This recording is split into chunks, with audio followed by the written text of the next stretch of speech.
আজকে যদি আমাকে হত্যা করা হয়, যে কোনো মুহূর্তে করা হতে পারে, আমি আমার বন্ধুদেরকে ইনকিলাব কালচারাল সেন্টারে সেদিনকে আমরা সবাই বসে বলেছি যে আল্লাহ যদি আমাকে আগে নিয়ে যায়, তারপর তোমাদের করণীয় কি। আমি আমার পরিবার এবং আমার ভাই বন্ধুদেরকে ডেকে বলেছি যে আল্লাহ আমাকে নিয়ে গেলে করণীয় কি হবে। বরং আমি আমার পরিবারকে বলেছি যে আমার সন্তানের এখন বয়স 7 মাস, আল্লাহ আমাকে নিয়ে গেলে ওকে যেন ওভাবে প্রস্তুত করা হয় যে দখলদারিত্বের বিরুদ্ধে লড়তে হবে। আল্লাহ ওকে যদি বড় করে ওর সন্তানের দখলদারিত্বের বিরুদ্ধে লড়বে, এই স্পিরিট যেন ওকে দেওয়া হয়, এটা আমি আমার পরিবারকে বলেছি। সুতরাং ভবিষ্যতের বাংলাদেশের যে দখলদারিত্বের বিরুদ্ধে লড়াই, এটা তীব্রতর হবে। আমাদের গণ অভ্যুত্থানের পরে বিপ্লব হওয়ার কথা ছিল, হয় নাই, ছাইচাপা আগুন হয়ে আছে। সুতরাং আমরা যদি সেই আগুনের মধ্য দিয়ে নতুন ইনসাফের রাষ্ট্র তৈরি করতে না পারি, তাহলে দুটো কাজ হবে। ওই আগুন আমাদেরকে পুড়িয়ে দিবে, মানে বাংলাদেশ, এই জমিন, এখানকার স্বাধীনতার সার্বভৌমত্ব সবকিছু পুড়িয়ে দিবে।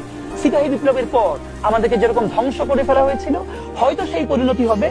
আর সেটা না হলে যদি আমরা রুখে দাঁড়াতে পারি, তাহলে আমাদের বিজয় হবে। সুতরাং আমরা লড়াইয়ের মধ্যেই আছি। আর একটা মজার ব্যাপার হলো যে আমি যখন ইনসাফের লড়াই করি, তখন তো সেখানে পরাজয়ের কিছু নাই।